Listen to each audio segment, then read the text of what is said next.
Good morning, students. Today I will explain the second part of the chapter Lost Spring from your book Flamingo, written by Anish Jung. As already I have told in my previous video that Anish Jung was born in Rourkela, 1964.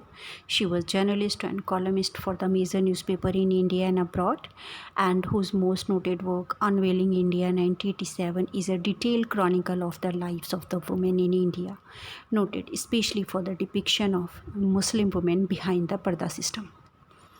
So the lesson Lost Spring share two story of a stolen childhood, among which one already I had explained, and second second story I'm going to start it today, and which is based on the city of Firozabad and commonly known as a Bengal industry of India and center place for the Bengal industry of India.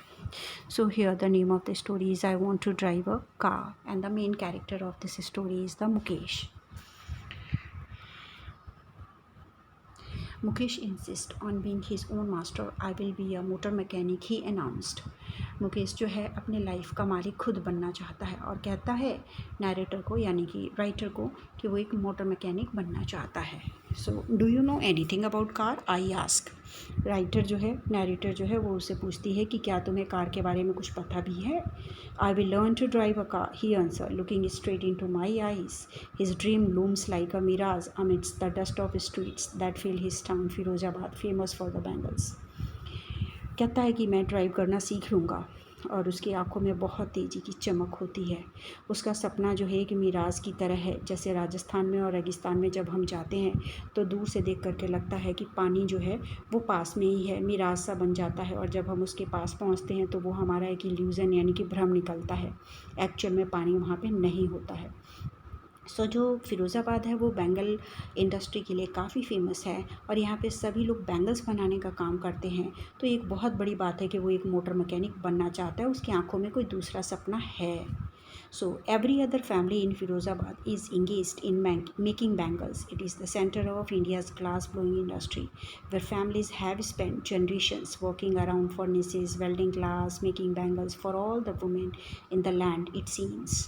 और फ़िरोज़ाबाद में हर एक family जो है वो bangle बनाने के काम में लगी हुई है और इंडिया का सेंटर सिटी माना जाता है जहाँ ग्लास से रिलेटेड काम होता है. यानी कि यहाँ पे जनरेशन टू जनरेशन लोग भट्टियों में काम करते हैं, ग्लास को वेल्ड करते हैं और उन ग्लासेस से बैंगल्स बनाते हैं जो कि पूरे लैंड के ऊपर, पूरी धरती के ऊपर जितने सारे लोग हैं स्पेशली इंडिया में, उन सभी लोगों को बैंगल्स यहीं से सप्लाई होता है. Mukesh family is among them. None of them know that it is illegal for children like him to work in the glass furnace with high temperature in dingy cells without air and light. Mukesh की family भी उन्हीं family में से एक है. उनमें से किसी को नहीं पता कि बच्चों को इस तरह के माहौल में काम कराना इलीगल है, यानी कि ग्लास की भट्टी पे बैठाना, बहुत ही हाई टेम्परेचर पर काम कराना, डिंजी सेल्स यानी कि छोटे से एरिया में, छोटे से बंद कमरे में जहाँ पे धूप, हवा, रोशनी कुछ नहीं जाता है. That the law, if enforced, could get him and all those 20,000 children out of the hot furnace where they slog their daylight hours, often losing the brightness of their eyes. कहते हैं अगर जो चाइल्ड लेबर का law बना हुआ है उसे हम इन्फोर्स करते हैं. इन्फोर्स करना यानी कि हेयर इन्फोर्स करना यानी कि इम्प्लीमेंट करना, लागू करना. तो 20,000 बच्चे जो हैं इस भट्टी में, गर्म भट्टी में जो लगे हुए हैं, उनको वो बाहर निकाल सकते हैं, यानी कि उन्हें दिन की रोशनी में लाया जा सकता है. हालांकि कई बार ऐसे इन्वायरमेंट में काम करते हुए उनके अपनी आंखों की रोशनी चली जाती है. Mukesh eyes beam as he volunteers to take me home which he proudly sees is being rebuilt. Mukesh की आइज़ में बहुत ज़्यादा बीम यानी कि लाइट होती है, चमक होती है, रोशनी होती है जब वो कहता है कि मैं आपको अपने घर लेकर के जाऊंगा, और पूरे प्राउडली कहता है कि मेरा घर रेनोवेट हो रहा है. रीबिल्ट हो रहा है यानी कि रेनोवेट हो रहा है. सो बहुत खुशी खुशी वो नैरेटर को अपने घर ले जाने की बात करता है. We walk down hovels with crumbling walls. We walked down stinking lanes choked with garbage, past home that remain hovels with crumbling walls, wobbly doors, no windows, crowded with families of humans and animals coexisting in a primeval state. Primevals यानी कि आज से कई साल पहले जैसे लोग इकट्ठे रहते थे बिना किसी रूल्स एंड रेगुलेशन को फॉलो किए, बिना साफ़ सफाई के, ऐसी लोग वहाँ पे रह रहे थे। जब वो चलते हुए जाते हैं तो स्टिंकिंग लेन्स यानी कि गलियों से बहुत सारी उनकी बदबू आ रही होती है। पूरा गार्बेज वहाँ पे चोक हुआ पड़ा होता है। पुराने होम होते हैं और वो कई सालों से ऐसा लग रहा है कि दीवार जो है घरों की ख़राब हुई पड़ी हैं। दरवाजे जो हैं वो ख़राब हो रहे हैं, कोई विंडो नहीं है। बहुत सारी फैमिलीज़, वुमेन और ह्यूमन बीइंग्स और एनिमल्स सभी एक साथ वहाँ पे रह रहे होते हैं।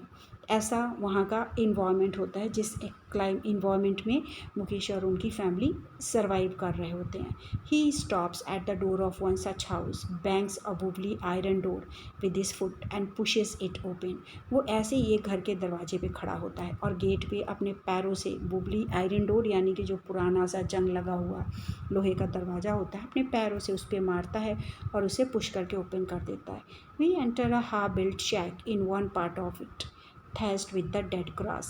It is a firewood stove over which sits a large vessel of sizzling spinach leaves.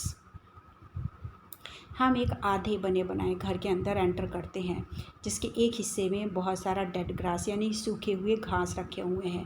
वहाँ पे फायरवुड पे यानी कि लकड़ियों पे खाना बनता है और उसके दूसरी तरफ बहुत सारा बर्तन है। लार्ज वेसल्स यानी कि बिग साइज़ ऑफ वेसल्स, बड़ा सा बर्तन रखा हुआ है और उसमें क्या है, स्पिनिच के लीव्स हैं, पालक के पत्ते रखे हैं। On the ground in a large aluminium platters are more chopped vegetable. A frail young women is cooking the evening meal for the whole family. और दूसरे एक बड़े से प्लेट पे चॉप्ड वेजिटेबल, कटी हुई सब्जियां रखी हैं और एक फ्रेल यानी कि घूंघट डाल करके पतली दुबली यंग वुमेन जो है वो शाम का खाना पूरे परिवार के लिए बना रही है। So through eyes filled with smoke she smile, she is the wife of, यानी कि उसके आँखों में पूरी तरह से धुआं भर गया है पर उसके बाद भी वो स्माइल करती है। And she is the wife of Mukesh elder brother, not much older in years. She has begun to command respect as the bahu, the daughter-in-law of the house, already in charge of 3 men, her husband Mukesh and their father. अब ये मुकेश का जो बड़ा भाई है उसकी wife है और उम्र में बहुत ज़्यादा बड़ी नहीं है और उसको घर के लोग रिस्पेक्टफुली बहू के नाम से बुलाते हैं। कमांड एज बहू यानी कि बहू के नाम से बुलाते हैं। वो इस घर की डॉटर इन लॉ है और तीन लोगों का वो पूरा रिस्पॉन्सिबिलिटी उठा रही है, उसके हस्बैंड मुकेश और उसके father. And when the older man enters, she gently withdraws behind the broken wall and bring her veil closer to her face. जब एक बुज़ुर्ग सा आदमी, ओल्डर मैन यानी कि बुज़ुर्ग आदमी यानी कि उसके फादर एंटर करते हैं तो वो बड़े आराम से ब्रोकन वॉल यानी कि टूटी हुई दीवार के पीछे चली जाती है। वेल मतलब घूंघट, वो अपने फेस को कवर करने के लिए घूंघट निकाल लेती है। As custom demands daughter in laws must veil their faces before male elders. जैसे कि परंपरा होती है कि घर की बहुएं जो हैं वो बड़े बुज़ुर्ग मेल के सामने अपने मुंह पे घूंघट डाल करके रखेंगी, अपना मुंह छुपा के रखेंगी। So, in this case, the elder is an impoverished bangle maker. Despite long years of hard labor, first as a tailor, then as a bangle maker, he has failed to renovate a house, send his 2 sons to school. All he has managed to do is to teach them what he knows, the art of making bangles. अब वो ये कह रहे हैं कि इस case में जो घर के बुज़ुर्ग हैं वो काफ़ी ज़्यादा इम्पॉवरिश्ड हैं, यानी कि उनकी हेल्थ की कंडीशन बहुत अच्छी नहीं है, उनको प्रॉपर खाना पीना नहीं मिला है। लंबे टाइम तक उन्होंने बहुत ज़्यादा हार्ड लेबर किया है, पहले टेलर का काम किया, उसके बाद बैंगल बनाने का काम किया, फिर भी अपने घर को रेनोवेट कराने में फ़ेल हो गए, अपने 2 बच्चों को स्कूल भेजने में फ़ेल हो गए। सिर्फ़ और सिर्फ वो क्या चीज़ मैनेज कर पाए कि उन्होंने अपना जो आर्ट था, आर्ट ऑफ बैंगल मेकिंग, वो ही उन बच्चों को सिखाया, इससे ज़्यादा वो कुछ नहीं कर पाए। इट इज़ हिज करम, his destiny, says Mukesh grandmother who has watched her own husband go blind with the dust from polishing the glass of bangles. अब जो मुकेश की मदर हैं यानी कि मुकेश के grand mother, it is his Karma his destiny, कहते हैं कि ये उनका कर्म है, उनका भाग्य है, जिन्होंने देखा अपने आँखों के सामने कि उनके हस्बैंड जो है वो किस तरह ग्लास इंडस्ट्री में बैंगल्स को पॉलिश करते हुए उसकी डस्ट से अंधे होते जा रहे हैं। Can a God given Linnaeus ever be broken, क्या भगवान की बनाई गई लाइन, हाथों में बनाई गई रेखाएं मिटाई जा सकती हैं? She implies, born in the caste of Bengal makers, they have seen nothing but bangles in the house. अब वो ये कहती है कि जब हम बैंगल मेकर्स की कास्ट में हमारा बर्थ हुआ है तो हमने और क्या देखा है, अपने घर में सिर्फ बैंगल्स को ही बनते हुए देखा है. In the yard, in every other house, every other yard, every street in Firozabad, spiral of bangles. हर गली में, हर घरों में, उनके आंगन में, फिरोज़ाबाद के हर एक गलियों में सिर्फ स्पाइरल यानी कि गुच्छे बैंगल्स के ही स्पाइरल हमने देखे हैं. Sunny gold, paddy green, royal blue, pink, purple, every color born out of the seven color of the rainbow lie in the mountain unkempt yard are piled on four-wheeled handcraft pushed by young men along the narrow lanes of the shanty town. अलग अलग colour के bangles जो है वो बनाए जाते हैं इन गलियों में, और इन बैंगल्स को स्पाइरल के फॉर्म में बनाया जाता है और उसके बाद से इवन 7 रेनबो कलर में भी होते हैं और इनका ढेर लगा दिया जाता है. माउंट इट मीन्स कि ढेर लगा देना. और घर के आंगन में जब इस तरह का ढेर लग जाता है तो उसके बाद 4 व्हीलर यानी कि ठेले जो होते हैं जो हाथ से पुश करके ले जाते हैं, उसके ऊपर इन पाइल्स को इकट्ठा करके घर का जो यंग मैन होता है वो नैरो लेन्स यानी कि पतली पतली गलियों में जा कर के इनको बेचने का काम करते हैं. And in dark hutments next to lines of the flame of flickering oil lamps sit boys and girls with their father and mother welding pieces of colored glass into circle of bangles.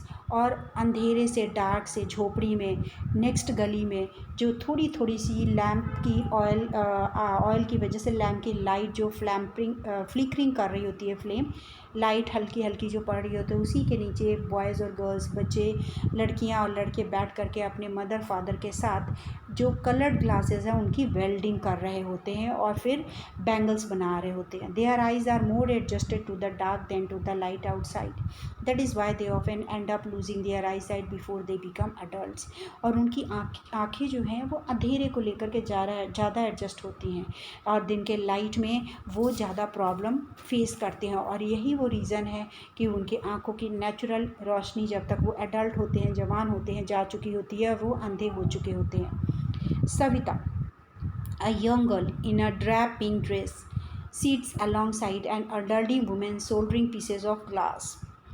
I wonder if she knows the sanctity of the bangles she helps make. Savita एक young girl है जो pink dress में बैठी हुई है बुजुर्ग से women के साइड में और ग्लास के पीसेस को इकट्ठा कर रही है. उसके हाथ में भी बहुत सारे, उसके हाथ इस तरह चल रहे हैं जैसे लगता है कोई मशीन चल रहा होता है. और वो राइटर कह रही है, नैरेटर कह रही है कि मुझे हैरानी हो रही है कि काश कि उसे पता होता कि ये बैंगल्स जो है वो कितने ज़्यादा ऑस्पीशियस हैं और ये इंडिया के हर एक वुमेन की सुहाग की निशानी है. ऑस्पीशियस इन मैरिज में, शादी ब्याह में बहुत ज़्यादा पवित्र माने जाते हैं. It will dawn her suddenly one day when her head is trapped with the red veil, her hands dye red with the henna and red bangles rolled on to her breast. और यहाँ पे narrator कह रही है, writer कह रही है कि अचानक ही एक दिन जब उसकी शादी होगी, मैरिज होगा, तो उस दिन समझ में आएगा जब लाल रंग के चुन्नी दुपट्टा से उसका सिर कवर किया जाएगा और मेहंदी उसके हाथों में लगाई जाएगी और हाथों में चूड़ियाँ पहनाया जाएगा. She will then became a bride like the bold woman beside her who became one many years ago. और उस दिन वो बहू बन जाएगी, दुल्हन बन जाएगी. जो बुज़ुर्ग औरत उसके साइड में बैठी है वो भी कई साल पहले इसी तरह दुल्हन बन के आई थी. She still has bangles on her wrist but no light in her eyes. आज भी उसके हाथों में बैंगल्स है पर उसके आंखों में कोई रोशनी नहीं है. एक वक्त शेर भर खाना भी नहीं खाया. She says in a wise train of joy she has not enjoyed even one full meal in her entire lifetime. अब वो उसकी आंखों में कोई चमक नहीं है, कोई एक्सपेक्टेशन, कोई सपना नहीं है. उसका डायलॉग हिंदी में आता है, क्या कहती है कि एक दिन शेर भर खाना. शेर जो है वो एक मेज़रमेंट करने का यूनिट है, जैसे हम किलोग्राम, ग्राम मेज़र करते हैं ना, वैसी शेर आज से कई साल पहले इसे यूज़ किया जाता था. उसके कहने का यह मतलब है कि सूखी हुई आवाज़ में वो ये कहती है कि मैंने एक दिन अपने पूरे लाइफ में भरपेट खाना कभी नहीं खाया. That's what she has reaped. Her husband, an old man with the flowing beard, says, I know nothing except bangles. और यही उसकी कमाई है. उनके हस्बैंड बुज़ुर्ग हो चुके हैं, उनकी दाढ़ी एकदम भी वाइट हो चुकी है और वो कहते हैं कि मैं बैंगल्स को छोड़ करके अपने लाइफ में कुछ नहीं जानता। All I have done is make a house for the family to live in. और वो ये कहते हैं कि मैंने सारी उम्र की कमाई में एक ही चीज़ किया है कि अपने परिवार के रहने के लिए घर बनाया। Hearing him one wonders if he has achieve what many have failed in their life time he has a roof over his head. जब मैंने उनकी बात सुनी तो मुझे सरप्राइज़ हुआ कि बहुत सारे और भी लेबर हैं जिन्होंने अपने लाइफ में वो भी अचीव नहीं किया जो उन्होंने किया, यानी कि अपने परिवार के लोगों के लिए एटलीस्ट उन्होंने एक रूफ़ तो बना लिया, छत तो बना लिया, जो बहुत सारे लोगों के पास नहीं है। The cry of not having money to do anything except carry on the business of making mangles, not even enough to eat, rings in every home। यानी कि पैसों की तंगी जो है बैंगल मेकिंग इंडस्ट्री के हर घर के लोगों के पास है, उनके पास खाने के लिए भी पूरा नहीं है, और इस तरह की आवाज़ हर घर में आती है। The young man echo the lament of their elders little has moved with time. यानी कि जो बुज़ुर्ग हैं उनके साउंड में इको आवाज़ गूंजता है, और बहुत सारे घरों में इसलिए आवाज़ गूंजती होती है क्योंकि उनके घर के एल्डर्स जो है वो मूव कर गए हैं। Little has move with time, और बहुत सारे समय के अकॉर्डिंग मूव कर जाएंगे। It seems in Firozabad years of mind numbing of toil have killed all initiative and the ability to dream. ऐसा लग रहा है कि फ़िरोज़ाबाद के शहर में बहुत सारे लोगों का दिमाग जो है नम पड़ गया है, वो कुछ भी नहीं सोच पाते हैं। उन्होंने अपने सारे इनिशिएटिव को मार दिया है, अपने सपनों को भी, अपने सपने देखने की एबिलिटी को भी उन्होंने किल कर दिया है, ख़त्म कर दिया है। Why not organize yourself into a cooperative? I ask a group of young men who have fallen into the vicious circle of middlemen who trap their fathers and forefathers। मैंने एक ऐसे ही यंग मैन से कहा कि तुम सारे इकट्ठे होकर के कोऑपरेटिव सोसाइटी क्यों नहीं बना लेते हो। एक ऐसा ये यंग मैन था जो कई साल पहले मिडिल मैन यानी कि जो बिचौले होते हैं उनके हाथों में ट्रैप हो गया। उसके फोर फादर भी ट्रैप थे, उसके फादर भी थे, और अब वो भी उनके हाथों में ट्रैप हो गया है। Even if we get organized we are the ones who will be hold up by the police, beaten and drag to jail for doing something illegal. अब वो यंग मैन राइटर को क्या जवाब देता है? कहता है अगर हम ऑर्गेनाइज होकर के आवाज़ उठाते हैं तो हमें ही पूरी तरह से टॉर्चर किया जाएगा, पुलिस हमें ही तंग करेगी, हमें खींच करके जेल में डाल दिया जाएगा जैसे हमने कोई इलीगल काम किया हो। So they say there is no leader among them, no one who could help them see things differently. Their fathers are as tired as they are। वो कहते हैं कि हम में से कोई भी लीडर आगे आने को तैयार नहीं है, हम चीज़ों को डिफरेंटली देखना ही नहीं चाहते, हम चीज़ों से उतने ही थक चुके हैं जैसे हमारे फादर थक चुके हैं। They talk endlessly in a spiral that move from poverty to apathy to greed and to injustice। सारा टाइम हम उस स्पाइरल यानी कि सर्कल की बात करते रहते हैं जो कभी भी ख़त्म नहीं होगा। ये पॉवर्टी, गरीबी जो है वो एपथी, लालच और इनजस्टिस के सर्कल में फंस करके रह गई है। Listening to them I see two distinct word, one of the family caught in a web of poverty burden. उन लोगों को सुनने के बाद मैंने दो दुनिया देखी। एक तो एक ऐसा परिवार जो गरीबी की जाल में फंस चुका है, पूरी तरह से बर्डन है by the stigma of caste in which they are born, the other are vicious circle of the साहूकार। एक वो जिनका जन्म ही ऐसे हुआ है, बाई कास्ट ही वो ऐसी फैमिली में पैदा हुए हैं और वो उसमें बैंगल मेकिंग का काम छोड़ करके कुछ और काम नहीं कर सकते, और दूसरे वो परिवार जो साहू करके चंगुल में फंस चुके हैं, बिचौले, मिडिल मैन, पुलिस मैन, जो लॉ को बनाते हैं वो ब्यूरोक्रेट्स एंड द पॉलिटिशियंस, उन सभी लोगों के जाल में फंस चुके हैं। And together they have imposed the baggage on the child that he cannot put down। और इन सभी लोगों ने इकट्ठा मिल करके बैगेज यानी कि बर्डन ऑफ रिस्पॉन्सिबिलिटी उन्होंने आने वाली जनरेशन यानी कि बच्चों के ऊपर डाल दिया है, और वो उस बर्डन से आज़ाद नहीं हो सकते, मुक्त नहीं हो सकते, इस बोझ को नीचे नहीं उतार सकते। Before he is aware he accept it as naturally as his father, to do anything else would mean to dare. मतलब इससे पहले कि वो समझ पाते हैं, वो चीज़ों को वैसे ही एक्सेप्ट कर लेते हैं जैसे उनके फादर्स ने किया हो, और उन्हें क्या लगता है कि उनकी हिम्मत नहीं है कि कुछ भी अलग वो कर पाएँ। टू डेयर मीन्स हिम्मत ना कर पाना कुछ डिफरेंट करने की। and daring is not part of growing up. When I sense a flash of it in Mukesh, I am cheered. और डेयरिंग जब ये बड़े हो रहे होते हैं, ग्रोन अप हो रहे होते हैं, तो डेयरिंग हिम्मत कर पाना इनके बस की बात नहीं है। पर राइटर कह रही है जब वो फ्लैश, वो चमक मैं मुकेश की आंखों में देखी तो मुझे बहुत ज़्यादा खुशी होती है। चीयर्ड होना यानी कि वो बहुत खुश होती है। I want to be a motor mechanic, he repeats. He will go to a garage and learn, but the garage is long way away from his home. वो फिर दोबारा रिपीट करके कहता है कि मैं मोटर मैकेनिक ही बनना चाहता हूँ, मैं गैराज जाऊँगा, मैं सीखूँगा, हालांकि गैराज उसके घर से बहुत दूर है। I will walk, he insist. Do you also dream of flying a plane? वो बार बार इंसिस्ट करता, कहता है मैं चल के जाऊँगा। फिर राइटर उसे पूछती है कि क्या तुमने कभी जहाज उड़ाने के भी सपने देखे हैं? He is suddenly silent. No, he says, staring at the ground. In his small murmur, there is an embarrassment. वो कहता है नहीं। बहुत ही मरमरिंग यानी कि बुदबुदाने वाली आवाज़ जो आती है, बहुत धीरे धीरे जो आवाज़ आती है, वो नीचे देखता हुआ कहता है नहीं। और उसे ऐसा कहते हुए कोई रिग्रेट भी नहीं है। He is content to dream of cars that he sees hurtling down the street of his town. वो अपने गलियों में, अपने शहर की गलियों में जिन कार को चलते हुए देखता है, वो उन्हीं का ड्रीम देख रहा है। Few aeroplane flies over Firozabad. और फिर कहता है कि बहुत कम ही एरोप्लेन जो है फिरोज़ाबाद की सिटी के ऊपर से जाते हैं उड़ करके। So here the end of the chapter and part 2 is over, and I hope the video would be meaningful or useful for you all.